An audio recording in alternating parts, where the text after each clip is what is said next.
할렐루야. 수요 샘물 예배 가운데 나오신 성도들을 환영하고 축복합니다. 우리 시간 함께 박수하며 오늘 예배를 시작하길 원합니다. 우리 각자의 자리에서 박수하며 찬양합시다. 주의 이름 안에서, 주의 이름 안에서 주의 성소로 가네. 영광스러운 이곳에 우리 기쁘게 왔네. 거룩한 보좌 앞에서 따뜻함을 느끼네. 우리 마음 경배하며 찬양의 제사 드리네. 찬양의 제사 드리며 성소로 들어갑니다. 찬양의 제사 드리며 성소로 들어갑니다. 우리 모두 주님께 감사의 제사를 드리세. 우리 모두 주님께 기쁨의 제. 이제부터 찬양합시다. 주의 말씀 주시고 우리 감사드리네. 주의 날개 그늘 밑 우리 피난처 되네. 주의 길을 따르며 우리 주께 순종해. 모든 상황 속에서도 찬양의 제사 드리네. 찬양의 제사 드리며 성소로 들어갑니다. 찬양의 제사 드리며 성소로 들어갑니다. 우리 모두 주님께 감사의 제사를 드리세. 우리 모두 주님께 기쁨의 제사. 우리 모두 주님께 감사의 제사를 드리세. 우리 모두 주님께 기쁨의 제사 드리세. 주와 같이 길 가는 것, 주와 같이 길 가는 것 즐거운 일 아닌가. 우리 주님 걸어가신 발자취를 밟게 한 걸음 주 예수와 함께 날마다 우리 걸어가. 어린아이 같은 우리 미련하고 약하나 주의 손에 이끌리어 생명길로 가. 한 걸음 주 예수와 함께 날마다 우리 걸어가. 꽃이 피는 들판이나 험한 골짜기라도 주가 인도하는 대로 주와 같이 가. 한 걸음 주 예수와 함께 날마다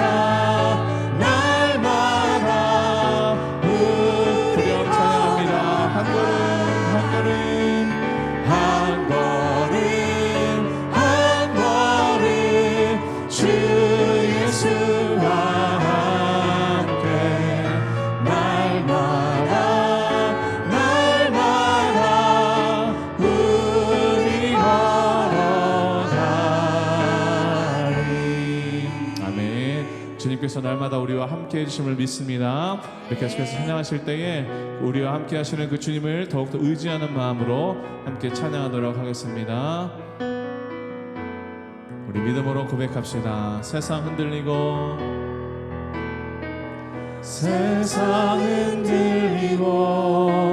사람들은 변하여도 나는 주를 섬기니 주님의 사랑은 영원히 변하지 않네. 나는 주를 다시 한번 세상 흔들리고 사람들 변하여도 세상 흔들리고 사람들은 변하여도 나는 주를 섬기니 주님의 사랑은 영원히 변하지 않네. 나는 주를 신뢰해 오직 믿음으로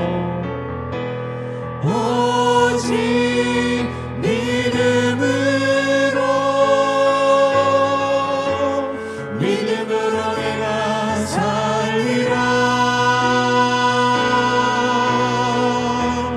오직 믿음으로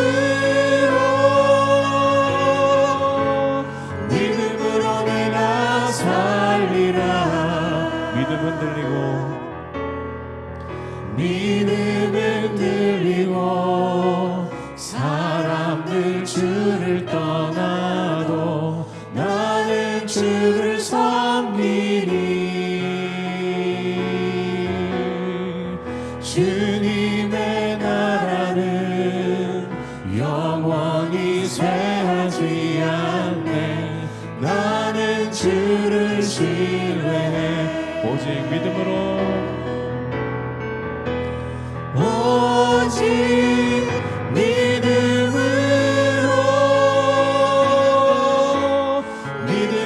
내가 살리라.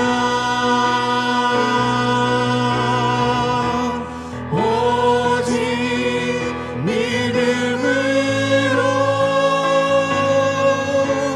믿음으로 내가 살리라.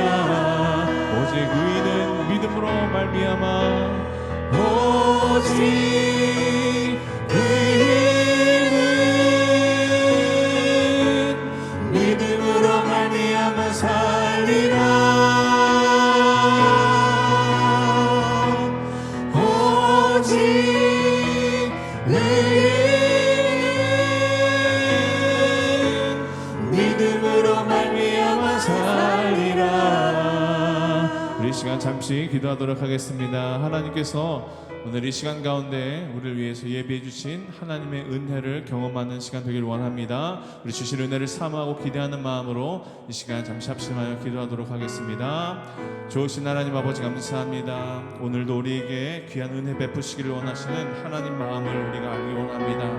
하나님의 전해 왔습니다. 하나님의 말씀과 하늘의 은혜와 양식으로 우리를 먹여주시고 채워주시는 오늘 이 놀라운 은혜를 경험하는 이 시간 되게 하여 주옵소서. 하나님 주시는 음성 속에 하나님의 뜻을 발견하게 하시고 더욱더 크신 하나님의 뜻과 계획 가운데 우리 삶을 드리는 믿음의 결단이 있게 하여 주시옵소서. 아버지 하나님 감사합니다. 오늘도 주님의 은혜 가운데 하루를 시작하게 하시고 이 아침 주님의 존전으로 나와 함께 말씀 나누고 또 철로 역정을 통해서 우리의 신앙의 여정을 되돌아보며 또 그 말씀을 정리할 수 있는 귀한 시간을 허락해 주심을 감사합니다. 오늘도 하나님의 영 진리의 영께서 역사해 주셔서 깨닫게 하시고 확인하게 하시고 결단하게 하셔서 주님을 향해 더 가까이 주님께서 원하시는 길을 향해 흔들림이 없이 걸어갈 수 있는 저희들이 되게 하여 주시옵소서. 감사하며 예수님의 이름으로 기도합니다. 아멘. 할렐루야. 오늘 샘물 예배에 오신 여러분들 축하하고 축복하고 축하까지는 아닌 것 같다. 축복하고 축복합니다. 오늘이 이제 철로역정의 마지막 날이 되겠습니다. 들어오실 때 다 그림을 받으셨을 거예요. 우리가 공부를 잘하는 사람은 전체 흐름을 잘 파악하는 사람이에요. 그래서 오늘은 이제 흐름을 잘 파악하게 되는데 끝나고 오늘 식사가 있습니다.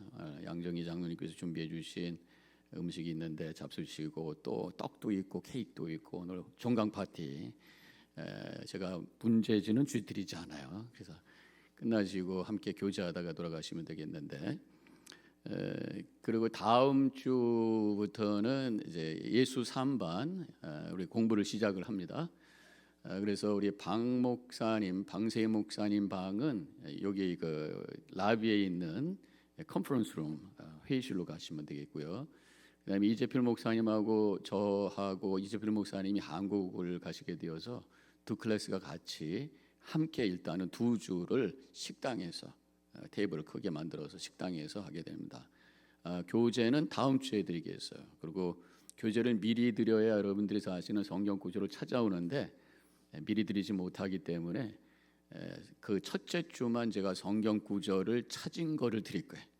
그래서 그 성경 구절을 가지고 풀면서 함께 공부하는 시간을 갖게 되겠습니다. 8주기 때문에 시간 금방 가요. 그래서 7, 8월을 예수 3반 그래서 예수님에 대한 전치사 8개를 가지고 예수 믿는 게 뭐냐라고 했을 때 8가지만 딱 생각하면 through Christ, in Christ, with Christ, for Christ, unto Christ, under Christ 뭐 이렇게 해가지고 쫙 들어오게 되는 아주 좋은 공부입니다. 꼭 저 등록하라고 제가 그 게시판에 이름 쓰라고 하셨으니까 이름 쓰시고 모두 다 참여해 주시면 여러분들한테 큰 유익이 될 것입니다. 우리 교회에 꼭 한 번은 걸쳐야 되는 리퀘어먼트니까 천국 가시기 전에는 꼭 한번 공부하실 수 있도록 해주시기 바라고 또 미리 말씀을 드리지만 9월 달부터는 크로스웨이 그래서 7월 달부터 제가 광고를 해서 이제 학생 모집을 하고 그래서 이 자리에서 찬양 잠깐 한 다음에 또 말씀을 강의식으로 제가 공부하는 그런 식으로 이어지도록 하겠습니다. 자, 그럼 오늘은 이제 철로역정의 마지막 전체를 한번 훑어보는데 이제 그림을 보면은 머리 꼬불꼬불 되잖아요. 제일 왼쪽 아래가 출발해 멸망의 도시.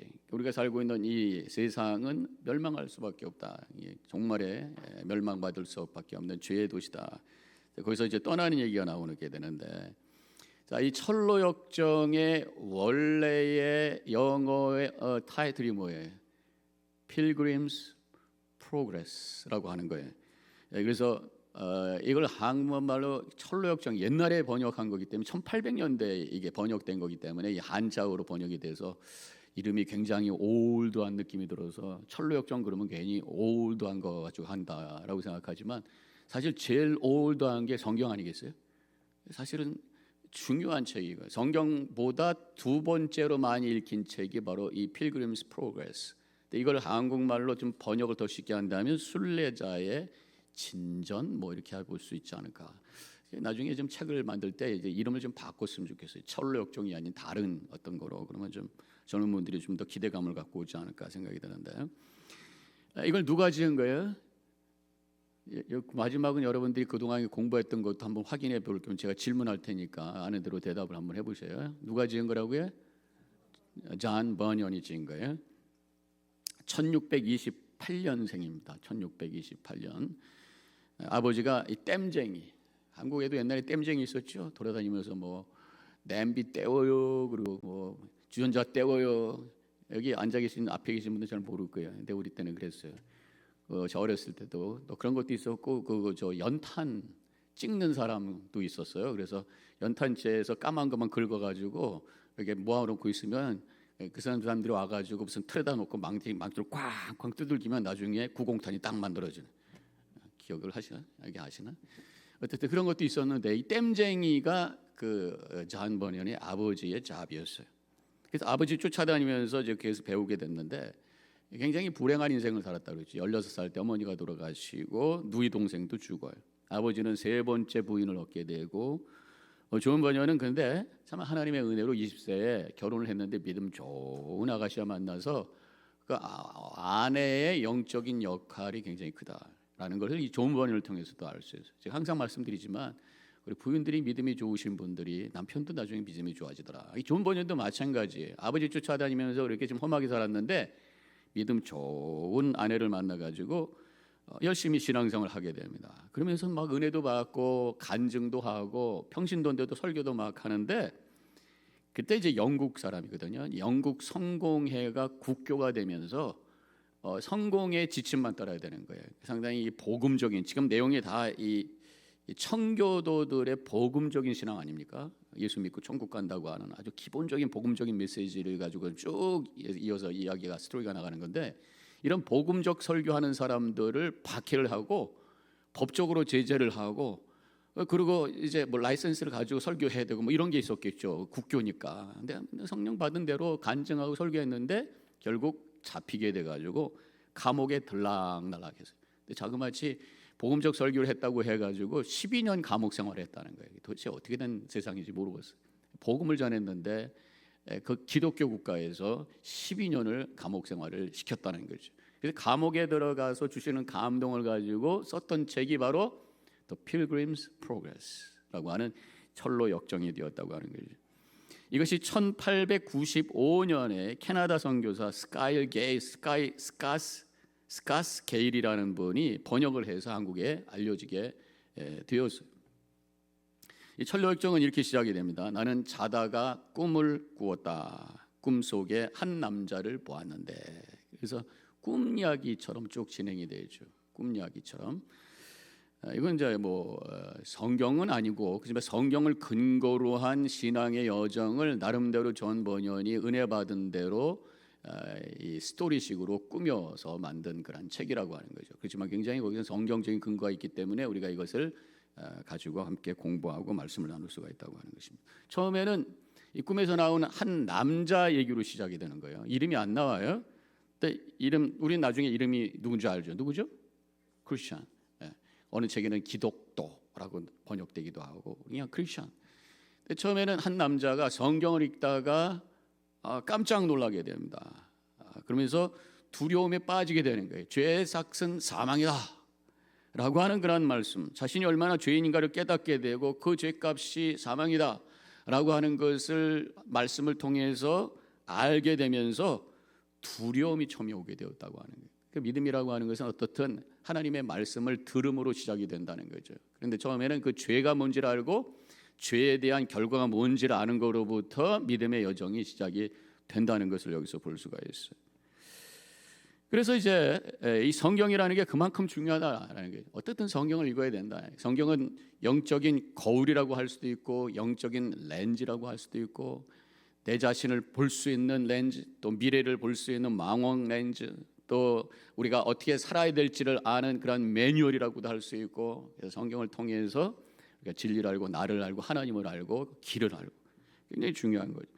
자, 이 남자가 이제 자신의 죄성을 자각한 다음에 딱 보니까 자기 몸에 무거운 짐이 덜커덩 매여 있는 거예요. 굉장히 무겁게 느껴지는. 그 그림에 보면은 아주 뒤에 이게 백팩이 큰 백팩이 아니라 이게 무거운 짐인 거예요. 죄의 짐, 또 죽음이라고 하는 것에 대한 두려움의 짐 이런 것들이 덜커덩하고 매여지게 됐고 그 다음에 옷이 갑자기 보니까 남루한 옷이 돼버리고 말았단 말이죠. 그 죄의 짐과 죄의 더러움을 자각하게 되었다. 로마서 5장 12절에 이렇게 말씀합니다. 그러므로 한 사람으로 말미암아 죄가 세상에 들어오고 죄로 말미암아 사망이 들어왔나니 이와 같이 모든 사람이 죄를 지었으므로 사망이 모든 사람에게 이르렀느냐. 여기서 지금 한 사람이 누구를 얘기하는 거예요? 금방 성경 다시 나오면은 로마서 이세필 목사님이에요. 여기서 한 사람으로 말미암아 죄가 들어와서 한 사람이 누구예요? 아담이에요. 아담으로 말미암아 내가 죄가 들어왔고 아담이 죽음으로 말미암아 나도 죽음이 들어왔다. 아니 아담하고 나하고 도대체 무슨 상관인데?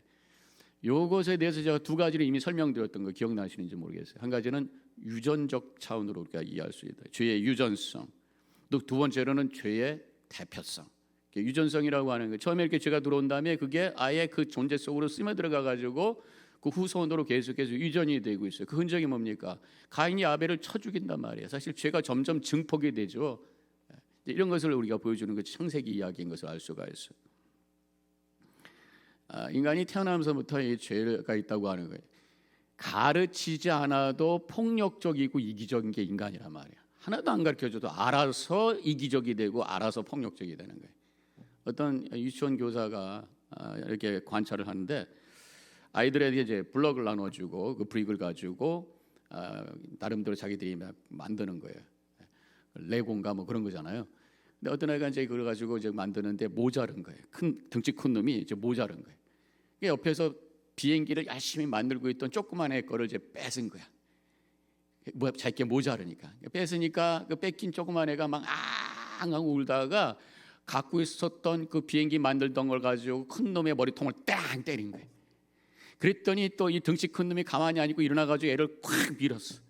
그래가지고 애 둘이들 막 싸우고 하는 거지. 교사가 말린 거예요. 아무도 가르쳐 주지 않았는데 남의 거 뺏고, 아무도 가르쳐 주지 않았는데 그 머리를 치고, 아무도 가르치지 않았는데 밀어서 넘어뜨리고 싸우고 폭력과 내 거 모든 걸 내 거로 만들려고 하는 어떤 이기심 이런 것들이 드러나고 있는 것을 보면서 인간의 죄의 유전성을 우리가 생각할 수가 있다고 하는 거죠. 그래서 우리 피 속에 흐르고 있는 거 이건 어떻게 해결할 수가 없어. 그래서 이것을 해결할 수 있는 방법은 예수 그리스도의 피밖에 없는 줄로 믿습니다. 내가 할 수 없어요. 예수님만이 하나님만이 할 수 있어요. 그래서 은혜라고 하는 거예요. 그 다음에 죄의 대표성, 죄의 유전성을 말씀드렸고 한 사람이 죄인이 되어서 나도 죄인이 되었다. 그 사람이 대표이기 때문에 나도 거기에 그냥 얼떨결에 들어가게 됐다. 이런 말씀을 드리면서 한 국가에 대한 말씀을 드렸잖아요. 그러니까 우리가 살고 있는 이 미국의 대표가 누구예요? 지금 현재 고환석입니까? 바이든 대통령이란 말이에요. 바이든 대통령이 만약에 우리 전쟁합니다. 그러면 우리는 뭐예요? 전쟁에 같이 들어가는 거예요.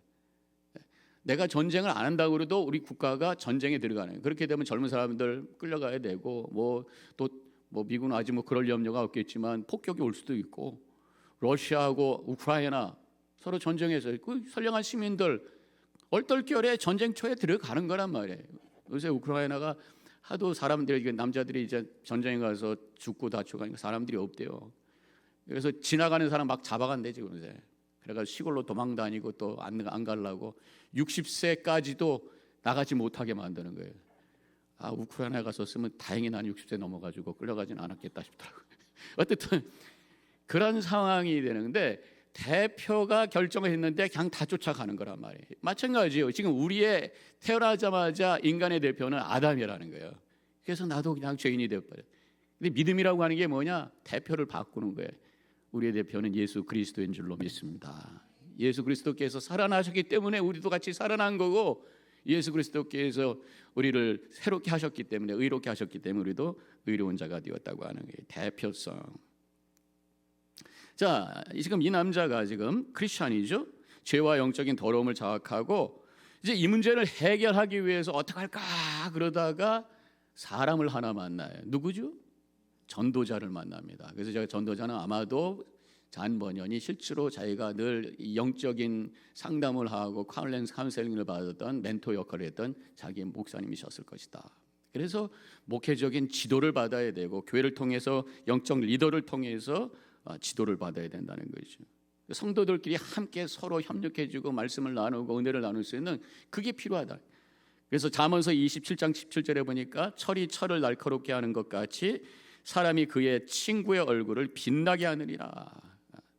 함께 믿음 생활할 때 그 영혼이 아름다워진다라고 하는, 혼자 독불장군처럼 집에서 인터넷 봐주고 믿음 생활하는 것이 아니라 함께 때로는 어우러지면서 힘들 때도 있지만 어울려지면서 부딪히면서 칼이 빛이 나고 날카로워지고 그러면서 쓸모있는 그런 삶을 살게 된다라는 말씀이에요.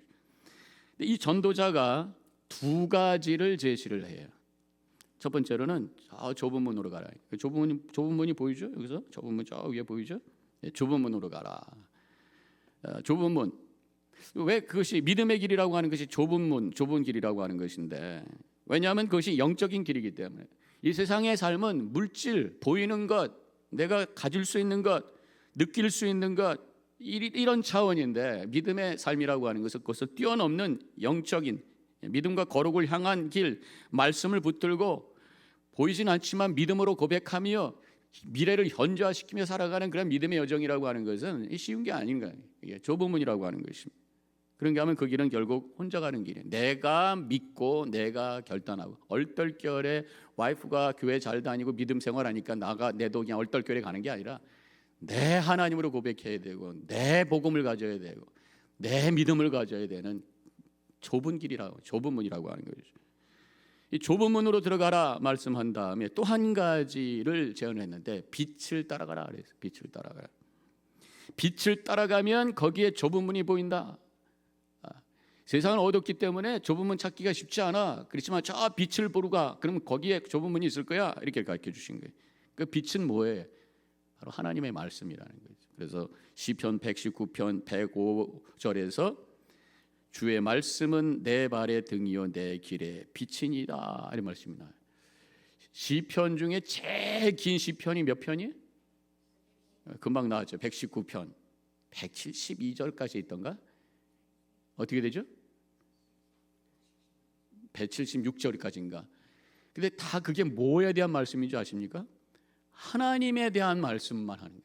자, 그래서 내가 그걸 읽으면서 이 시편, 이게 하나님의 감동이 아니면 어떻게 이런 고백이 나올까? 하나님의 말씀이 얼마나 소중하고 귀하다고 하는 것을 그렇게 여러 가지 표현을 통해서 말씀하고 있다고 하는 것을 보면서, 그게 상당히 그 시적으로 쓰여진 거잖아요. 알파벳의 그 A, B, C, D 거기 맞춰서 쫙 운율이 되어 있는 그런 시예요. 원어로 들어가 보면 어쨌든 하나님의 말씀은 내 길의 빛이니이다, 그렇게 말씀하고 있어요. 말씀이 켜 있어야 어디로 가야 될 줄 알고, 우리가 가야 될 그 좁은 문이 어딘 줄 알고 찾아가게 된다는 거예요. 그만큼 세상은 어두운 곳이라고 하는 것이죠. 근데 불이 항상 켜 있는 사람이 있고 깜빡깜빡하는 사람이 있어요. 항상 켜야지 깜빡깜빡하면은 보일 때는 보이다가 어두우면은 아이고 엉뚱하게 잘못 가다가 빠지고 다칠 수가 있단 말이에요. 그래서 말씀은 항상 우리에게 있어야 돼요. 항상 기도하고 항상 말씀은 매일매일 읽어야 된다. 그래야지 우리가 어디로 가야 될지 바로 알고 가게 된다. 자, 이제 순례 여행을 출발을 합니다. 근데 처음으로 만난 사람이 변덕쟁이와 고집쟁이에요. 이 사람들이 쫓아온 거예요. 멸망의 도시에서 나도 같이 갈게요, 그리고 쫓아간 거예요. 근데 가는데 고집쟁이는 가자마자 금방 돌아와서 가게 됩니다. 고집쟁이니까 뭐 마음을 못 바꾸는 사람이죠. 떠난다는 것 자체도 힘들어하고, 조금 몇 발짝 가다가 다리 아프네 그러고 집에 가버린 거예요. 근데 변덕쟁이는 계속 쫓아갑니다. 그러다가 절망의 수렁에 빠져. 떠나자마자 금방 수렁에 빠져. 절망의 수렁이 뭐냐? 그 책에 보면은 죄인들로부터 나오는 찌꺼기들이다. 그래서 두려움, 의심, 염려, 믿음 생활 하려고 하는데 우리에게 도전하는 것들이 두려움, 실패에 대한 두려움, 말씀에 대한 의심, 미래에 대한 염려, 이런 것들이 우리를 푹 빠지게 만든다는 거예요. 빠지자마자 변덕쟁이의 마음이 편해서, 이름이 그래서 변덕쟁이. 그래서 빠지자마자 그 수렁이, 절망의 수렁에서 방향을 바꿔 빠져나오기 위해서 계속해서 가던 방향으로 가야 되는데 거꾸로 집을 향해서, 그래서 엉금엉금 기어나와서 집으로 돌아가 버립니다. 근데 크리스찬은, 이 남자는 허우적거리지만 방향은 안 바꿨어요. 그래서 가던 방향을 향해서, 그 좁은 문을 향해서 허우적거리면서 막 나갈 때에, 그때에 한 사람이 나타나게 되죠. 바로 누굽니까? 도움이라는 사람이 나타나게 돼요. 도움이라는 이름이죠. 도움이라는 사람이 딱 나타나 손을 딱 잡아주죠. 그때 계단도 나타나게 돼요. 그래서 올라오게 되었다. 우리가 때로는 이렇게 빠질 때가 있단 말이에요. 그러나 방향을 바꾸면 안 된다네. 어떤 상황 속에서 그때 하나님의 도움의 손길이 우리에게 있게 되고 계속해서 앞을 향해서 나갈 수 있다라는 것을 거기서 보게 되는 것입니다. 자, 크리스찬은 이제 혼자가 되었어요. 계속 좁은 문과 빛을 향해 갑니다.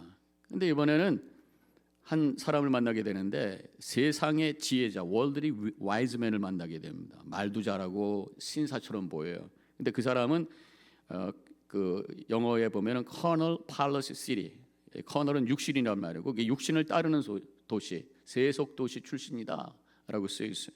근데 이 사람이 아주 나이스하고 지혜롭게 보이는 신사 같은데 뭐라고 얘기하냐면, 아니 왜 죄책감을 가지고 사냐고, 십자가를 말하고 십자가를 지르고 사는 사람 필요가 없다고, 그냥 나를 즐겁게 하는 거, 나에게 주어진 부귀 영화 명예 누리면서 그러다가 그냥 좋은 일도 좀 하고 뭐 이러면서 가족과 친구들과 함께 사는 이게 인생 아니냐고. 보통 사람들이 하는 얘기를 그대로 하는 거예요. 보통 사람들이 그렇게 하잖아요. 그죠? 내가 가질 수 있는 거 갖고 취할 수 있는 거 취하고 그러면 좀 미안하니까 다른 사람에게 좀 나눠주고 선행 좀 하고 그러면서 가족들하고 행복하게 살다가 그냥 죽으면 인생이 아니냐. 이게 지금 이 세상 지혜자 얘기란 말이에요.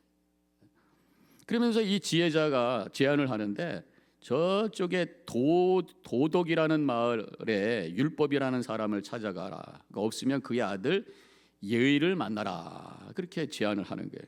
그러니까 뭐 세상을 살 때 도덕적으로 바르게 살고 바른 행위를 하고 예절을 잘 지키면서 그렇게 살면 다른 사람 봐도 안 하고 살면 되는 거 아니냐. 이게 보통 사람들의 이야기라는 거예요. 그래서 이제 크리스찬이 이 사람이 신사같이 생기고 아주 지혜롭게 말하니까 솔깃해 가지고 그분이 가라는 대로 도덕마을을 향해서 가게 되는 거예요. 그게 지금 옆에 시내산 쪽으로 빠진 거예요. 처음엔 언덕 같아요. 근데 막 올라가는데 점점 가파라지고 점점 위험해지고 결국 산이 시내산 같이, 시내산이 굉장히 높고 험한 그 산이거든요. 바로 율법이라는 산으로 들어가게 된 거예요. 도덕과 율법을 향해 올라가는데 문제는 점점 등에 있는 짐이 무거워지는 거예요. 그래서 허우적거리고 가는데 저 꼭대기가 보이는데 그 꼭대기에는 불이 활활 타고 있어. 올라가서 야호가 아니라 불에 타주게 생겼단 말이에요. 결국 그렇게 해서 올라가 봤자 너는 지옥행이다. 이제 그런 것을 여기서 말씀해 주는 것이. 그러다가 거기서 그럼 어떻게 할까 할 때 다시 전도자가 짠나고 나타나죠. 지금 어디로 가는 거냐고. This is the wrong way. 다시 저쪽으로 내려가서 십자가를 향해서 가야지. 좁은 문으로 가야지. 그래서 좁은 문을 향해서 다시 돌아서 가게 되죠. 이 좁은 문에 다다랐어요. 근데 좁은 문이 자동으로 삑 하고 열리는 문이 아니라는 거예요. 두들겨야 되는 거예요. 두들겨서. 마태복음 7장 8절에 구하라 그리하면 너에게 주실 것이요 찾으라 그러면 찾을 것이요 문을 두드리라 그러면 너에게 열릴 것이라 그랬어요. 구하는 거예요. 마음으로 바라야 되는 거예요. 찾는 거, 움직이는 거. 그다음에 두드리는 거, 간절한 마음으로 애쓰는 거. 이게 바로 믿음이라는 거예요. 그냥 입만 딱 벌려서 하나님이 채워주십시오 이것이 아니라 간절한 마음으로 기도할 때도 그냥 중얼중얼이 아니라 내 인격과 내 존재를 다 해서 간절한 마음으로 하나님을 찾고 갈망하는 마음을 가질 때에 영의 문이 열리게 되고 영적인 세계가 나타나게 되고 하나님의 은혜가 내 속에 채워지게 된단 말이에요. 그래서 이제 문을 두드려요. 그랬더니 우리가 읽었던 그 제가 읽었던 책에는 호의라고 되어 있는데 여기서는 선이라고 번역이 되어 있어요. 그 그림에는 선이라는 사람이 문을 열어줘요. 문을 열면서 어서 오세요 그런 게 아니라 잡고 확 안으로 채 들어가는 거예요. 깜짝 놀랐어요. 그때 조금 있다 보니까 이 화살이 화살이 쏟아지고 있는 거예요. 어디서 화살이 쏟아지나 봤더니 그 밖에 바알세불 성에서 바알세불이 화살을 쏘는 거예요. 그러니까 이 좁은 문으로 영적인 삶으로 살려고 하는 사람을 향해서 지금 계속해서 공격하고 있다는 거죠. 악한 영, 바알세불이 뭡니까? 악한 영의 대장, 귀신의 왕, 좁은 문으로 못 들어가게 호시탐탐 노리고 있다고 하는 거예요.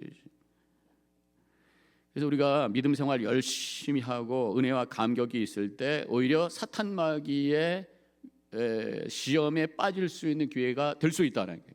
막 은혜를 받아서 잘못하면 이것이 영적인 교만이 돼가지고요. 은혜 받은 사람이 저 사람은 왜 저렇게밖에 신앙 못해? 이러면서 사탄 마귀에 빠져가지고 엉뚱한 모습을 가질 수 있단 말이죠. 위험한 거란 말이에요. 그러면서 다른 사람하고 갈등하고 항상 깨어 있어요. 깨어 있는 사람은 겸손하게 되고 주님을 섬기는 그런 마음을 갖게 되죠. 어쨌든 이 호의가 이 사람을 크리스찬을 데리고 들어갑니다. 그리고 이제 계속해서 앞으로 갈 길을 제시를 하는데 고든 길로 가십시오. 고든 길로 가십시오. 그렇게 말해요. 삐딱하게 옆으로 세지 말고 곧다라고 하는 게 뭐예요? 정직하다는 거예요. 정직하게 똑바로 가는 삐딱하게 생각하지 말고 바르게 주님만 바라보면서 정직하게 믿음 생활하면서 살아가는. 하나님 앞에 우리가 정직한 게 뭐겠습니까? 주님 앞에 정직한 것은 바로 항상 내가 죄인이라고 하는 것을 인정하면서 하는 거예요. 죄책감에 빠지는 것은 사탄의 유혹이지만 내가 죄인인 것을 인정하면서 겸손히 주님의 은혜를 고백하며 감사로 찬양하면서 살아가는 것이 바로 믿음의 여정이라고 하는 것을 우리는 기억해야 된다는 거죠. 자, 그래서 좁은 길을 떠나서 이제 고든 길을 향해서 가는데 해석자라는 사람을 만나게 돼요. 해석자의 집에 들어가게 됩니다. 근데 여기 그림이 좀 이상하게 되어 있는데 왼쪽에 그 궁전은 없어도 되는 것 같아요. 이 해석자의 집에 들어가 가지고 방이 7개가 있어요. 해석자가 방을 하나씩 구경하면서 이제 믿음의 여정을 가는 성도들에게 있어서 가져야 될 어떤 메시지가 뭔지를 하나씩 가르쳐 주는 거죠. 7개가 나오는데 다는 제가 말씀을 시간이 없으니까 못 드리겠고, 처음에 들어가면 비밀스러운 방에 들어가죠. 초상화가 하나 이렇게 있는 거예요. 그러니까 초상화가 눈은 하늘을 향하고 있고 손에는 책을 들고 있고 입술에는 진리의 법칙이라고 쓰여져 있고 등 뒤에는 세상이 있고 머리에는 황금 면류관이 쓰여져 있는 초상화가 있어. 눈을 위를 뜨고 있다는 건 뭐예요? 성도는 항상 위의 것을 찾으라는 말씀이. 손에 무슨 책을 갖고 있어요. 말씀을 늘 붙들고 살아야 된다는 거예요. 입에 진리의 법칙, 바로 하나님의 진리의 말씀을 나누면서 살아야 된다는 말씀이죠. 그리고 뒤에 세상이 있어요. 등 뒤에 세상이 있어요. 세상을 등지고 살아야 된다. 세상을 향해서 가는 것이 아니라 그때 황금 면류관, 하나님께서 우리에게 면류관을 씌워주시고 왕 같은 제사장으로 우리를 세워준다는 그런 어떤 믿음의 모습을 거기서 보여주고 있단 말이죠. 그 다음에 두 번째 방에 갔더니 먼지 투성이 방이 들어간 거예요. 율법이라는 사람이 들어와서 방바닥을 쓰기 시작하는데 먼지가 터나. 조금 있다가 복음이라고 하는 아가씨가 나타나가지고 물을 막 뿌립니다. 그랬더니 먼지가 가라앉으면서 문제가 해결됐다. 이것을 보여주는 거예요. 바로 복음을 믿고 물로 세례받은 사람이 죄의 문제를 해결하는 것이지, 율법 가지고는 내 안에 있는 죄가 다 드러나게만 되어 있다라는 메시지를 거기서 보여주고 있는 거예요.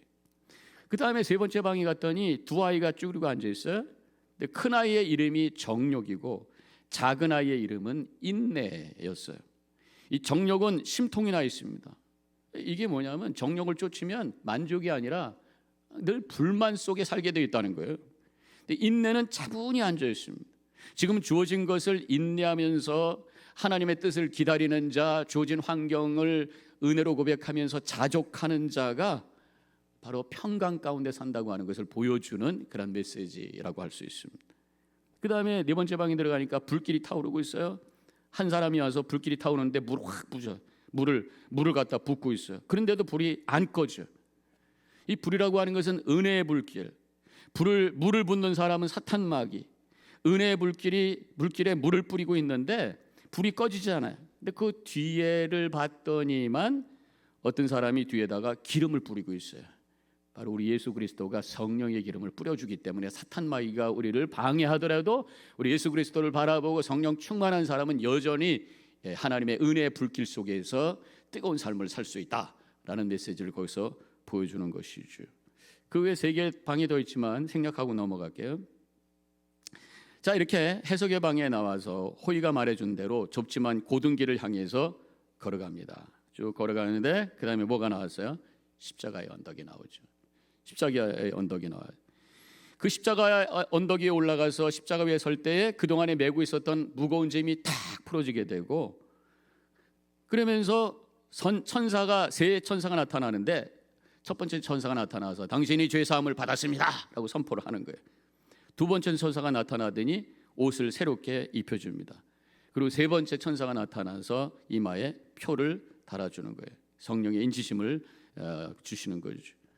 히브리서 12장 1절과 2절, 모든 무거운 것과 얼매이기 쉬운 죄를 벗어버리고 인내로서 모든 우리 앞에 당한 경주를 하며 믿음의 주역 또 온전케 하시는 예수 그리스도를 바라보자. 그래서 예수님만을 바라볼 때 우리의 무거운 짐이 벗겨지게 되고 더러운 죄가 씻어지게 되고 성령이 내 속에 충만하게 되면서 계속해서 천성을 향한 믿음의 여정을 살아갈 수 있게 된다는 말씀입니다. 자, 그래서 나오자마자 형식주의자와 위선자를 만나죠. 복음이 없고 정직하지 않은 그런 신앙의 겉모습만 갖고 있는 사람들을 만나게 되고, 그러면서 이제 계속해서 진행을 합니다. 크리스찬의 여정은 이 십자가의 언덕이 끝이 아니라 거의 시작에 불과하다는 것을 보여주고 있는 거죠. 그래서 천성을 향한 신앙의 여정이 새롭게 출발하는 것인데, 가는 도중에 쇠고랑을 차고 있는 세 사람을 만나게 되죠. 미련쟁이와 게으름쟁이, 거드름쟁이, 이게 이제 우리가 제가 갖고 있던 책에서 그렇게 번역한 내용인데, 여기서는 천박, 나태, 거만 같은 원어를 다르게 번역한 것뿐이에요. 영적으로 게으름을 피우다가 세상에 그냥 묶여버린 사람인 거란 말이에요. 그래서 베드로전서 5장 8절에서 근신하라, 깨어라, 너희 대적마귀가 우는 사자 같이 두루다니며 삼킬 자를 찾나니. 그래서 예수 믿었다고 십자가를 붙들었다고 해서 다 끝난 것이 아니라 깨어 있어야 된다는 거예요. 여기서 조싸우니 그리고 주저앉아 있으면 이렇게 묶여버리고 만다고 하는 거죠. 그러면서 여전히 악한 영이 우리를 파멸시키려고 여러 가지 엿보고 있다고 하는 것을 우리에게 보여주면서 위험의 길, 멸망의 길이 옆에 있었지만 크리스천은 빠지지 않고 계속해서 고든 길을 향해서 나가게 되었다라는 것입니다. 그렇게 나가는 중에 고난의 언덕에 다다르게 되어서 이 십자가를 믿고 죄의 짐이 풀리고 새로운 옷을 입고 하나님의 백성이 되었는데 고난의 언덕을 넘어가게 된다는 거죠. 구원의 기쁨도 있지만 결국 우리에게 여러 가지 믿음을 지키기 위한 그런 힘든 땀 흘리는 여정도 있다고 하는 것을 여기서 보여주는 것이죠. 여러분들 지금 말씀 생활하고 기도한다는 게 쉬워요? 시간을 내야 되잖아요. 아침에 또 이렇게 수요일 아침에 10시에 와서 예배 드린다는 게 쉬워요? 시간을 만들어서 여러분들 온 거잖아요. 차틀가 와서 걸어와서 찬양하고 하고 땀을 흘려야 된단 말이죠. 이렇게 해서 고난의 어떤 언덕에 오르게 된다는 거예요. 우리가 공동체를 만든다는 것, 함께 어우러져 산다는 것, 서로 때로는 의견이 안 맞아서 불편할 때도 있지만 또 참고 용서해 주고 또 사명을 감당하기 위해서 또 나가서 주님의 뜻을 이루어가는 등등 여러 가지, 물론 성령께서 도와주시니까 감당할 수 있겠지만 땀 흘리는 과정이 있다고 하는 것이.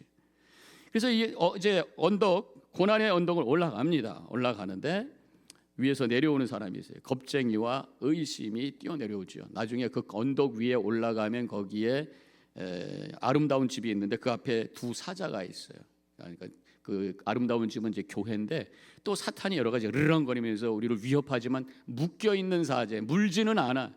우리가 위협은 받지만 우리는 사탄에게 물리지는 않는다고 하는 것을 거기서 보여주는 대목이 있는데 그것을 보고 놀래가지고 다시 내려가는 실패한 두 사람의 얘기가 나옵니다. 겁쟁이와 의심. 그래서 이제 언덕을 올라갑니다. 근데 너무 힘들어. 그 중간에 샘터가 있었어요. 샘터에 앉아서 생수도 마시고 힘을 얻고 그러고 올라가.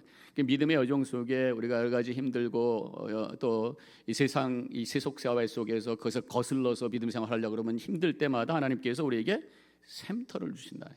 여러분들 나름대로 그 샘터가 있어야 된다. 그 샘터가 뭘까? 어떤 분은 그것이 하나님과의 교제의 시간, 찬양을 들으면서 조용히 묵상기도하면서 말씀을 묵상하면서 와지는 평강, 또 성도들과 함께 교제하는 코이노니아 등등 여러 가지 여러분들 나름대로의 샘터를 가질 수 있다는, 하나님께서 그런 샘터를 주신다라는 것이죠. 크리스천은 계속해서 올라갑니다. 샘터에서 쉬고 힘이 나서 막 뛰어 올라가는데 다시 또 지쳤어요. 그래서 이번에는 거룩한 정자가 나와요. 여기 그림에는 없는데 우리가 그 얘기 다 벌써 했던 거예요. 거룩한 정자가 나. 이번에는 거기 앉아가지고 아예 푹 쉬고 그냥 잠을 자버렸어요. 너무 많이 잔 거예요. 깜짝 놀라서 이제 막 뛰어가다 보니까 나중에 보니까 천사가 그때 정말 두루마리를 줬던 게 있는데, 말씀을 줬던 게 있는데 그것을 거기다 두고 온 거예요. 그래서 올라갔다 다시 찾으러 오고 막 이제 그런 고생하는 얘기가 나와요. 너무 쉬면 안 된다는 게. 쉬기 위해서 우리의 신앙생활을 하는 것이 아니라 하나님의 거룩한 일을 하기 위해서 쉬는 거다라고 하는 것을 그래서 보여주는 대목이라고 할 수가 있습니다. 자, 이래서 이제 언덕 꼭대기로 올라갑니다. 여기에서는 아름다운 집이라고 나오는데 제가 그렇게 설명했을 때는 궁정이라고 제가 말씀을 드렸던 적이 있어요. 아름다운 궁정. 그 앞에 사자가 있어요. 방해하는 세력. 하지만 물지는 않아요. 근데 이 집은 뭐라고 제가 말씀드렸습니까? 언덕 위에 있는 아름다운 궁정. 거기 아가씨들이 나와서 맞이해줘요. 뭐였어요? 교회라고 말씀드려요. 교회. 그래서 예수 믿었으면 교회에 꼭 우리가 들어가야 된다는 말씀을 하는 거예요. 분별이라는 아가씨가 문을 열어줍니다. 그러고 나서 여러 가지 질문을 합니다. 세 가지 질문이에요. 어디서 왔는가? 당신이 죄인인 것을 인정하는가? 어디로 가는가? 영생을 믿는가? 천국을 믿는가? 어떤 일이 일어났는가? 십자가에 대한 믿음의 고백이 있는가? 그 마지막, 당신의 이름이 무엇입니까? 처음부터 당신의 이름을 물은 것이 아니라 믿음을 확인하고 영적인 상태를 확인하고 그 다음에 당신의 이름이 무엇입니까? 그래서 교회에서는 내 이름을 먼저 대는 것이 아니라 하나님의 은혜를 먼저 고백하고 예수 그리스도의 이름이 먼저 고백되고 그 다음에 꽁시로 내 이름이 고백되는 것이 바로 교회다. 이 세상에 가면 내 이름이 뭡니다, 뭐 이름을 알리려고 그러고 이름을 알리려고 그러고 명예를 쫓아다니지만 세상은 그게 아니라고 하는 것을 바로 이 얘기 속에서 가르쳐줘. 교회는 그런 것이 아니라는 것을 가르쳐주고 있단 말이죠. 그래서 얘기를 다 하니까 크리스찬이 들어갈 수 있게 되다. 이게 바로 입교식이었다 이 말씀을 드렸잖아요. 조금 있다가 근데 아가씨로 나와요. 영접해 준 사람이 아가씨예요. 또 식당으로 인도하는 아가씨가 신중, 경건, 자비라고 하는 아가씨가 나오는데 왜 아가씨라고 나왔을까? 바로 교회에서 중직으로 교인들을, 성도들을 섬기는 사람들이 이렇게 순수하고 겸손하고 상냥한 모습의 삶의 그런 모습이 나와야 된다는 거예요. 권위적이고 뭔가 목에 힘이 들어가고 이런 것이 아니라 기쁨이 되고 겸손의 모습으로 섬기는 그러한 자세로 교회에서 사역을 하라라는 메시지가 아가씨라고 하는 그 표현 속에 담겨 있다고 하는 거죠. 그래서 이제 식당으로 데리고 들어가는데 그때도 이 세 아가씨가 또 질문하죠. 구원받은 죄인이었음을 고백하게 되는 거죠.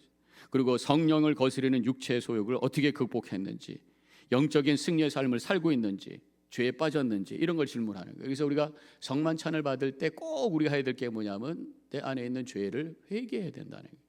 회개하고 정결한 영혼을 가지고 거룩한 식탁 안으로 들어가야 된다고 하는 것을 여기서 보여주고 있는 장면이라고 할 수 있습니다. 그래서 같이 거룩한 식사를 하고 성만찬을 하고 이 아가씨들이 이 아름다운 궁정 안에서 또 이제 투어를 하는 거예요. 도서관에 갑니다. 도서관에 가서 여러 가지 책을 소개해 주고 있죠. 성경 말씀 우리가 배워야 된다는, 교회 안에서도 공부해야 된다는. 여러분들 공부하고 여름 동안에 공부하고 또 크로스베이 공부하고 또 좀 있다가 데리고 어디로 가냐면 무기 창고로 갑니다. 무기 창고 갔더니 거기에 전신갑주가 있는 거예요. 전신갑주를 쫙 입혀주고, 그래서 교회라고 하는 것은 배우는 것에서 끝나는 것이 아니라 영적 무장을 하는 것이구나. 왜냐하면 세상에 나가면은 우리를 공격하는 많은 악한 것들이 있기 때문에 준비를 잘 해야 된다는 거예요. 영적 훈련소가 교회다. 교회는 그저 무슨 리조트가 아니라 바로 영적인 훈련소라고 하는 것을 여기서 우리에게 말씀하고 있는 거죠. 자, 이래서 이제 이 거룩한 궁전에서 나오게 돼요. 아름다운 궁전에서 나오게 됩니다. 나오자마자 겸손의 골짜기로 내려가게 돼 있어요. 겸손의 골짜기로 내려갈 때 머리를 숙여야 된다. 그러니까 머리를 꼿꼿하게 세우면 넘어질 수가 있어요. 그래서 겸손해야 된다라는 거죠. 고린도전서 10장 12절 그런즉 선줄로 생각하는 자는 넘어질까 조심하라. 지금 십자가의 언덕에 오고 아름다운 궁정에 들어가고 그래서 하나님의 은혜 가운데 충만해. 이때 오히려 우리는 겸손해야 된다라는 것을 여기서 말씀하고 있는 것이. 이제 골짜기로 내려갔어요. 근데 골짜기로 내려갔을 때 아볼론이라고 하는 괴물을 만나게 되죠. 계시록 9장 11절에 나오는 말씀에 그 이름이 있습니다. 그들에게 왕이 있으니 무저갱의 사자라. 히브리어는 그 이름이 아바돈이요, 헬라어는 그 이름이 아볼론이더라 그랬어요. 무저갱의 사자, 지옥의 사자, 바로 그것이 크리스찬을 공격하고 있다는 거죠. 우리의 믿음의 여정 속에서 사탄이 공격하는데 두려움으로 공격해요. 삶에 여러 가지 문제가 생기면 덜컹하고 두려움이 온다는 거예요. 사탄이 하는 거예요. 아프면은 죽을까 두려워요. 사업이 어려우면 망할까 두려워요. 이게 두려움은 사탄이 주는 마음이라고 하는 것을 우리가 생각할 수 있어요. 이 아볼론은 또 회유도 합니다. 이렇게 말하죠. 너는 원래 나에게 속한 자다, 나의 종이다. 나에게 돌아오면 후대해 주겠다. 예수님이 40일 금식한 다음에 사탄에게 유혹받을 때도 나한테 절하면 다 주겠다. 이렇게 유혹을 했단 말이에요. 회유도 한단 말이에요. 또 불신으로 공격하지요. 네가 앞으로 여정을 계속한다면 어려움만 있을 거야. 천국이 어디 있어? 뭐 이럽니다. 참소를 합니다. 죄를 드러내요. 너 잘못만 했잖아. 넌 죄인이야. 넌 희망이 없어. 뭐 이러는 거예요.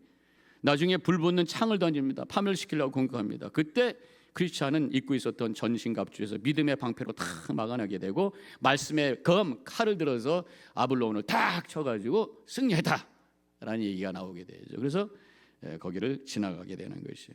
그래서 다 끝난 줄 알았더니만 그 다음에 또 사망의 음침한 골짜기로 들어간단 말이에요. 우리 인생의 여정에서 어려움이 다 지나간 것 같은데 엎친 데 덮친 격으로 또 어려움이 올 수도 있다라는 것을 여기서 보여준단 말이에요. 이번에 사망의 음침한 골짜기에 들어갔는데 좀 다른 모습으로 또 공격합니다. 불길이 달려들고 처량한 목소리가 들리고 우는 소리가 나고 마귀떼가 달려드는 것 같고, 이번에는 기도로 모든 것을 공격한다. 그래서 우리가 사탄 마귀를 공격하는 두 개의 무게가 있는데 말씀과 기도다 라고 하는 것을 여기서 말씀하고 있어요. 시편 23편 4절, 내가 사망의 음침한 골짜기를 다닐지라도 해를 두려워하지 않을 것은 주께서 나와 함께 하심이라. 주의 지팡이와 막대기가 나를 안위하시나이다. 이 고백이 우리의 고백이 되기를 축원합니다. 자, 이 사망의 음침한 골짜기를 빠져나왔어요. 제가 슬쩍 지나온 건데 동굴이 있는데 거기 안에 갇혀 있는 교황을 보게 되었다. 이 캐톨릭에 대한 어떤 반감을 여기서 표현하고 있는데 제가 그냥 넘어왔습니다.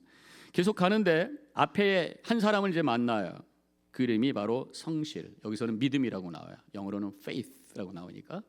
그래서 믿음을 만나게 돼, 성실을 만나게 돼. 크리스찬이 이 성실을 앞서 가려고 하다가 넘어지게 됩니다. 그래서 성실이 손잡아 세우게 되고, 여기서 교훈은 뭡니까? 앞서가지 말고 같이 가자는 거예요. 그 믿음은 함께 동행하는 거지, 내가 앞서고 너 뒤에 가고 뭐 앞뒤로 가는 게 아니라 일렬로 정렬이 아니라 횡렬로 함께 걸어가는 것이다라는 것을 여기서 말씀해요. 교만하지 말라. 자, 크리스찬과 성실은 허영의 도시에 다다르게 됩니다. 세상의 헛된 것들을 파는 허영 시장에 들어가게 됩니다. 그때 크리스찬과 성실이 그 물건에 현혹되지 않으려고 애를 써. 그러다가 허영 시장에 있는 사람들하고 서로 말씨름하게 되고 갈등을 하게 되고, 그래서 막 소동이 나게 되고 경찰을 부르게 되고 체포가 돼. 그러면서 성실이 먼저 재판을 받는데 거짓 증인들이 나옵니다. 증인들의 이름이 질투, 미신, 아첨꾼이 나와서 거짓 증인을 하게 되고, 배심원이 앉아 있는데 배심원의 이름들이 불신, 악의, 애욕, 성급, 방탕, 자만, 거짓말, 잔인, 무자비. 결국 당연히 유죄를 받게 되고 사형을 받게 돼서 순교를 당하게 되죠. 그래서 성실은 순교를 당하게 되고 크리스천은 어떻게 됐는지 아무튼 살아나게 돼. 그러니까 죽는 것도 하나님의 영광을 위하여, 살아서도 하나님의 영광을 위하여라고 하는 것을 여기서 보게 되는 것입니다. 크리스천이 감옥에서 나와서 계속 천성을 향해 갑니다. 그런데 그 허영 도시에서 쫓아나온 사람이 하나 있었어요. 그 이름이 뭐예요? 이제 소망. 처음에는 성실과 함께 하다가 성실이 순교당하고 그 다음에 그 자리를 리플레이스 하는 사람이 바로 소망이. 근데 소망이 나온 이유가 바로 이 성실의 순교에 감동이 되어서, 그리고 성실하고 함께 같이 대화하면서 은혜 받았던 것이 있었어요. 그러다 순교할 때 감동이 되고 나도 그러면 같이 동행하겠다, 순례여행을 하겠다, 그리고 출발하게 된 거예요. 나오는데 중간에 두마음이라는 사람을 만나게 되는데, 달변이라는 마을 출신이고 말로만 신앙생활하는 사람을 만나게 되죠. 이런 믿음을 가지면 안 된다라고 하는 것도 중간중간에 보여주고 있어요. 자, 크리스천과 소망은 언덕으로 올라갔는데 은광이 있어요. 데마라는 사람이 나와서 막 안내를 합니다. 이 영광에 들어가면 떼돈 법니다. 일확천금에 대한 유혹이죠. 이 데마라는 사람은 바울의 동역자 중에 한 사람이고 나중에 바울을 버리고 세상을 향해서 떠났던 사람, 성경에 나오는 인물이. 이 은광에 일확천금의 유혹이, 사람들이 들어갑니다. 근데 들어가면 하고 막 비명 소리가 나는 거예요. 거기 안에서 낭떠러지에 떨어져서 막 죽고 그러는 거예요. 지우고 들어가는 거예요. 근데 재밌는 것은 은광 앞에 여기 그림 나오죠. 뭐가 있어요? 여기 지금 그림이 나오죠. 은광 바로 오른쪽에 대마가 있고 그 다음에 소금 기둥 있잖아요. 소금 기둥. 소금 기둥이 바로 은광 앞에 있는 거예요. 소금 기둥이 뭐예요? 바로 롯의 아내가 하나님께서 앞만 보고 가라고 했는데 뒤에 두고 온 거 세상 것이 아쉬워가지고 뒤돌아보다가 소금 기둥이 됐잖아요. 그래서 소금 기둥이 거기 있는 것은 이렇게 되면 안 된다라고 하는 그런 경고가 있음에도 불구하고 사람들은 계속해서 은광 안으로 기어들어간다는 거죠. 세상 꽃 쫓아다니고 물질 쫓아다니다가 멸망할 수 있다고 하는 것을 보여주는 비석이 있음에도 불구하고 그렇게 사람들은 죄의 유혹에 쉽게 빠진다고 하는 것을 보여준다는 것입니다. 그것을 지나갑니다. 잠깐 혼돈이 돼가지고 곁길로 빠지게 돼요. 샛길로 빠지게 됐어요. 샛길 초원으로 빠져가지고 여차저차 해가지고 의심의 성에 있는 절망의 정원에 들어가죠. 거기에서 오두막에서 잠을 자게 되는데 거인에게 잡혀요. 그리고 감옥에 갇히게 됩니다. 그리고 감옥에 있으면서 갑자기 우울한 생각이 들고 그러면서 죽고 싶다는 생각이 들죠. 그래서 유혹 중에 하나가 바로 죽고 싶다. 이 자살도 사탄이 주는 유혹이다라고 하는 것을 보여주는 대목이 바로 여기 있습니다. 그때 그러면서 이제 기도할 때 크리스찬이 갑자기 내 주머니에 뭐가 있는 것 같아. 그러더니 주머니에서 열쇠를 찾아. 이거 약속의 열쇠가 여기 있었네. 그러니 그 열쇠를 가지고 옥문을 열고 나오게 된다는 거죠. 여기 뭐냐면 우리가 여러 가지 이렇게 막힌 것 같고 우울하고 이런 상황 속에, 죽고 싶은 상황 속에 하나님의 약속의 말씀이 그 문을 열고 나올 수 있는 키다라고 하는 것을 말씀하고 있는 거란 말입니다. 자, 크리스찬은 그래서 계속해서 크리스찬과 소망은 전진합니다. 기쁨의 산으로 올라가요. 꼭대기에서 양을 치는 목자들을 만납니다. 지식과 경험과 경계와 진실이라는 목자들을 만나요. 영적인 리더들을 만나게 돼요. 교회 지도자들을 만나게 되는, 목회자들을 만나게 되는 것입니다. 그들이 지식과 신앙의 경험 그리고 영적으로 깨어 있으라고 가르쳐 주십니다. 여러 가지 말씀을 주십니다. 그리고 진실한 삶을 살 수 있도록 도와주면서 이렇게 하면 안 된다라고 하는 것을 보여주기 위해서 오류의 산, 이단의 산, 우리가 이단의 산이라고 말씀드렸는데 여기서는 오류의 산을 보여주는 거예요. 조금 있다가 조심해라는 산, 조심하지 못하면 여기서 빠져서 헤매는 사람들을 보여줘요. 오류의 산은 복음을 잘못 이해해서 이단에 빠진 사람들의 모습을 그 꼭대기에서 보여주는 거예요. 그리고 조금 있다가 이건 나오지 않는데 지옥으로 빠지는 새끼를 보여줍니다. 이를 가면 지옥에 들어간다는 거예요. 그러고 나서 청명이라고 여기 나오네. 청영이라고 나와요. 청명이라고 나오죠. 맑고 깨끗한 언덕 위에 올라가. 그리고 망원경을 주면서 자, 저기 좀 보세요. 거기서 뭘 보았어요? 청명에서 보이는 게 뭡니까? 천성이 보이잖아요. 천성이. 망원경으로 천성을 이렇게 보는 거예요. 이 망원경은 하나님의 말씀을 의미하는, 성경을 의미하는 것입니다. 천국에 대한 말씀이 성경에 있어요. 그래서 우리가 천성과 천국을 우리가 볼 수 있는 것은 내 육신의 눈으로 보는 것이 아니라 하나님의 말씀을 통해서 믿음으로 볼 수 있는 그것이 바로 천국이라고 하는 것을 여기서 말씀하고 있죠. 이 네 목자가 아무튼 크리스찬과 소망에게 마지막 권면의 메시지를 주고 떠나게 됩니다. 가다가 기만이라는 동네에서 나오는 무지라는 사람을 만나게 되죠. 이 무지는 좁은 문으로 들어오지 않고 십자가의 언덕도 몰라요. 복음도 몰라요. 그냥 세상에서 착하게 살고 교회를 다녀도 열심히 봉사하면 되겠지라고 생각하는, 예수님의 대속의 죽음을 몰라요. 보혈의 능력도 몰라요. 그래서 크리스찬과 소망이 대화가 되지 않으니까 당신은 당신 길로 가고 우리는 우리 길로 가겠습니다. 그리고 또 헤어집니다. 계속해서 갑니다. 가다가 어떤 피부가 하얀 옷을 입은 사람을 만나고 따라갑니다. 그 사람이 아첨꾼이죠. 가다가 그물에 걸립니다. 그러면서 다시 돌아오게 돼요. 그 다음에 이제 마법의 땅으로 들어가게 되죠. 마법의 땅. 공기가 이상해요. 숨을 쉴수록 졸려요. 세상 세속주의의 공기로 가득한 곳. 세상에서 숨을 쉴수록 영적으로 죽어가게 된다는 거죠. 그래서 우리 성도는 새로운 숨이 필요하다. 바로 그것이 푸뉴마 르하우, 하나님의 숨, 성령이다. 이런 말씀을 드렸습니다. 그러면서 우리가 깨어 있어야 되는데 자꾸만 졸리니까 어떻게 할까? 그러다 서로 얘기합시다. 거룩한 얘기합시다. 간증을 하기 시작하죠. 우리 성도들 사이에서는 이 간증 얘기가 좀 있어야지. 그냥 수다만 뜨는 남 얘기만 하고 그런 얘기만 하지는 않아야 된다는 것을 여기서 얘기하고 있어요. 그래서 소망이 자기 간증 얘기를 하고, 아까 말씀드렸던 것처럼 성실을 만나서 복음을 알게 되었고, 그래서 예수 그리스도를 통해서 내가 구원받는다고 하는 것을 확신하면서 천성을 향해서 오게 되었습니다 라고 얘기를 하면서 막 감동하면서 은혜 받고 있는데 무지가 또 나타나죠. 그리고 나도 십자가 안다는 거예요.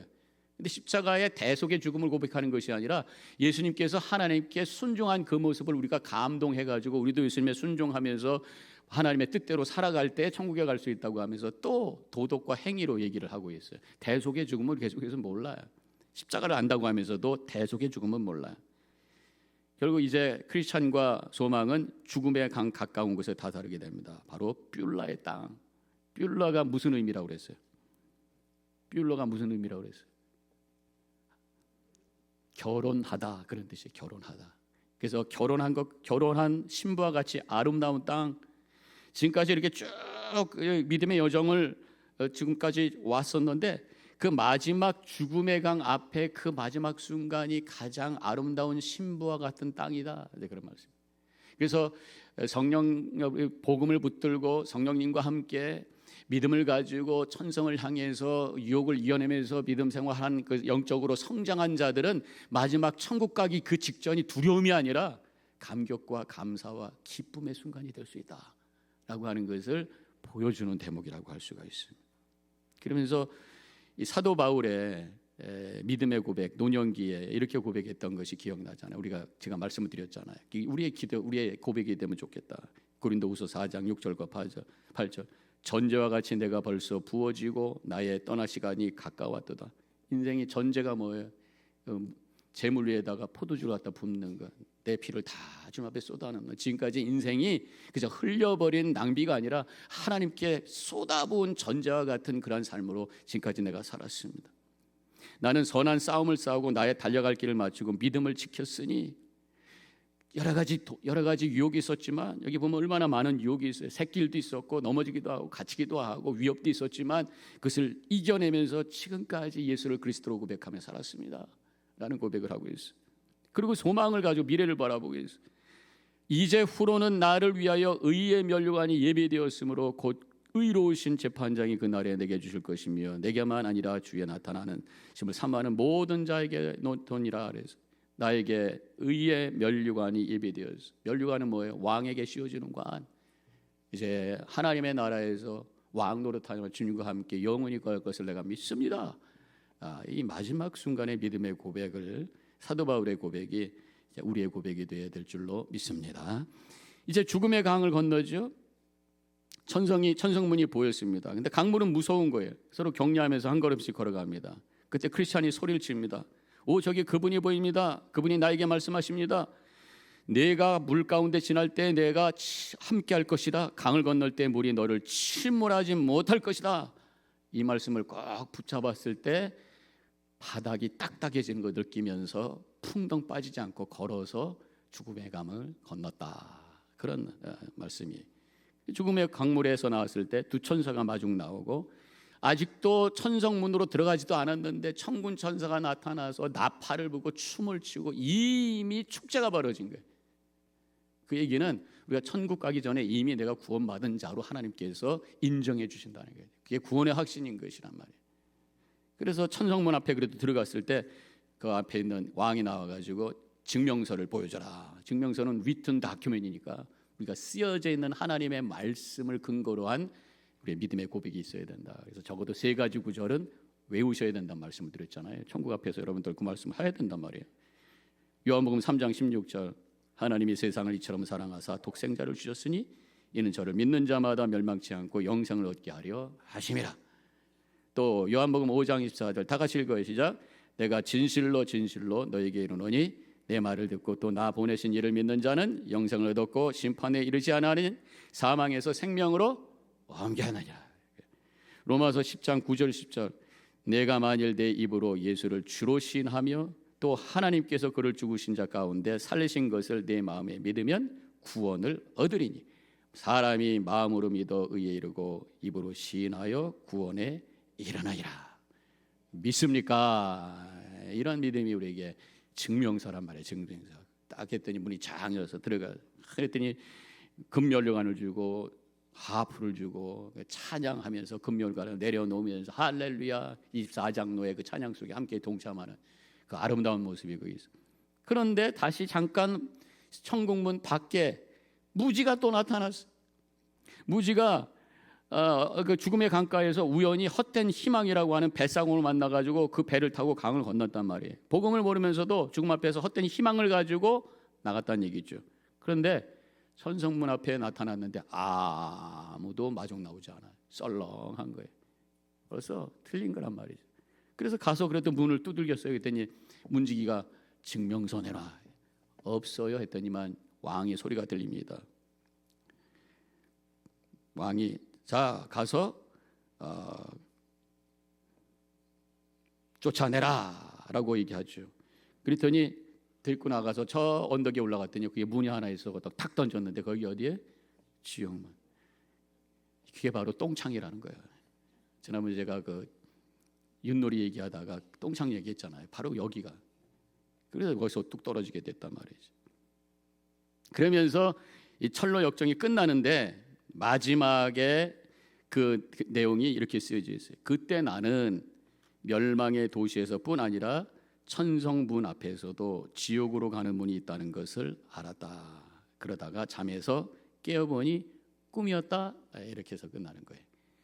그러니까 우리가 천성문을 향해서 가는데 행여나 예수 그리스도를 고백한다고 하면서도 잘못된 믿음을 가지고 복음적이지 않는 믿음을 가지고 우리가 산다면 가서 그 앞에서 거기서 지옥문으로 떠질 수도 있다고 하는 것을 여기서 말씀하고 있다고 하는 거죠. 그래서 분명히 복음이 무엇인지를 우리가 알아야 된다. 복음이 뭡니까? 했을 때 나는 죄인이라고 하는 것을 고백하는 거고, 죄의 삭은 사망이라고 하는 것을 믿음으로 고백하는 것이고, 그렇기 때문에 내 스스로 힘으로 도저히 이 문제를 해결할 수 없다고 하는 나의 한계를 인정하는 것이고, 그래서 하나님이 나를 사랑하셔서 예수님을 통해서 대속의 죽음을 당하셔서 죄값을 치러주셨다고 하는 것을 믿는 것이고, 그것을 마음으로 믿고 내가 입으로 시인할 때 내 죄값이 사라지게 되고, 그래서 나는 하나님의 생명이 내 안에 들어왔다고 하는 것을 고백하는 것이고, 동시에 내 안에 성령님이 계시고 내가 하나님의 자녀가 되었다고 하는 걸 고백하면서 영혼을 향해서 걸어가는 것이 바로 복음적 믿음인 줄로 믿습니다. 이 철로 역정의 이야기를 통해서 다시 한번 우리가 진정으로 복음적 믿음을 가지고 참된 소망을 가지고 고든 길을 향해서 가고 있는가 점검하시고 또 결단하시고 하나님의 뜻을 이루어가는 또 참된 믿음의 소유자로 훗날 하나님 앞에서 기쁨으로 영접받고 면류관을 쓰고 수금을 타면서 하나님께 영광 돌리는 우리 모든 성도님들 되시기를 주님의 이름으로 간절히 축원합니다. 기도하겠습니다. 오늘 말씀을 다시 한번 기억합니다. 오늘 철로역정의 맵을 봤어요. 한 남자가 천상까지 가는 그 순례 여정 속에 많은 일들이 있었습니다. 우리에게도 그런 일이 있었고 또 있을 것입니다. 하지만 우리가 어느 길을 향해서 가야 될지, 어떤 유혹이 있을 수 있을지, 그것을 다시 한번 철로 역정을 통해서 주신 귀한 교훈을 가지고 기억하고 결단하며 흔들림이 없이 주님께서 제시하신 그 길로 향해서만 그 믿음을 가지고 복음적 믿음을 가지고 나아가 천국 문이 활짝 열리는 영원한 기쁨과 은혜 가운데 거하는 삶을 살기를 원합니다. 이런 믿음의 고백을 잠깐 하시기 바랍니다.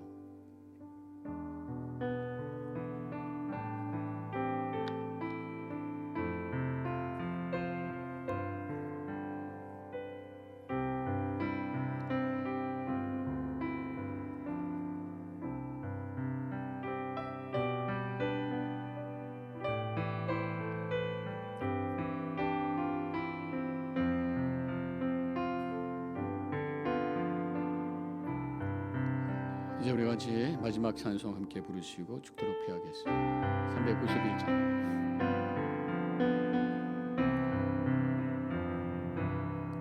오 놀라운 구세주 예수 내 주 참 능력의 주시로다. 큰 바위 및 안전한 그곳으로 내 영혼을 숨기시네.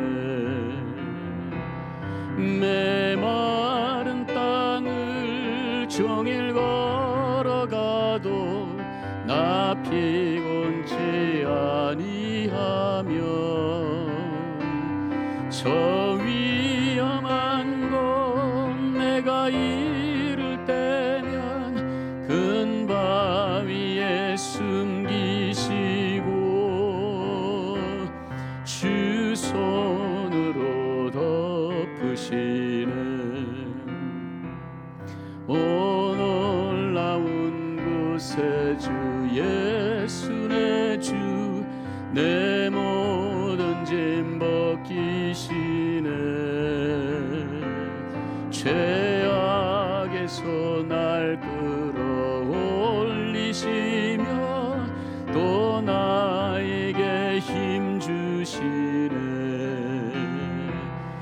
메마른 땅을 종일 걸어가도 나 피곤치 아니하며 저 위험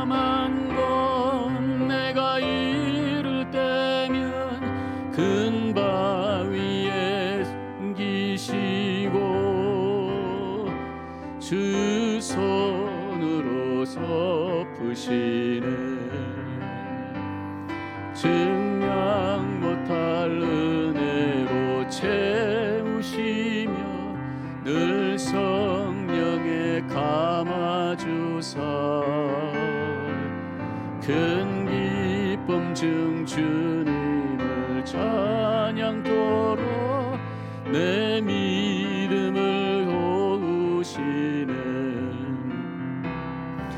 메마른 땅을 종일 걸어가도 나 피곤치 아니하며 저 위험한 곳 내가 이를 때면 그 바위에 숨기시고 주 손으로 덮으시네. 주 예수님 공중에 임하실 때 나 일어나 맞이하리. 그 구원의 은총을 노래하리. 저 천군과 천사 함께 메마른 땅을 종일 걸어가도 나 피곤치 아니하며 저 위험한 곳 내가 이를 때면 큰 바위에 숨기시고 주 손으로 덮으시네. 기도하겠습니다. 작년 가을부터 시작됐던 이 철로 여정의 여정을 함께 걸어오게 하시고 오늘 모든 것을 다시 한번 되돌아보며 우리에게 주어진 믿음의 여정을 다시 한번 확인할 수 있는 시간을 허락해 주심을 감사합니다. 다시 한번 십자가를 꼭 붙들고 예수님이 나를 위한 대속의 죽음을 당하셨다고 하는 복음의 믿음의 고백 속에서 천성을 향해 흔들림이 없이 좌로나 우로나 빠지지 아니하고 주님의 이끄심을 따라서 승리의 삶으로 영광 돌리는 저희들 되게 하여 주시옵소서. 이제 오늘 모든 것을 마치고 함께 교제하는 시간, 귀한 음식을 주심을 감사합니다. 우리 양정희 장로님의 손길을 통해서 함께 음식 나눌 때 먹고 우리에게 모든 성도님들 건강 주시고 기쁨의 잔치가 되게 하여 주시옵소서. 이제는 우리 주 예수 그리스도의 은혜와 하나님 아버지의 극진하신 그 사랑과 성령의 감화감동 교통하심이 오늘 모든 말씀을 마치고 돌아가는 이 자리에 있는 모든 성도님들 머리 위에 지금부터 영원히 함께 하시기를 간절히 축원하옵나이다. 아멘.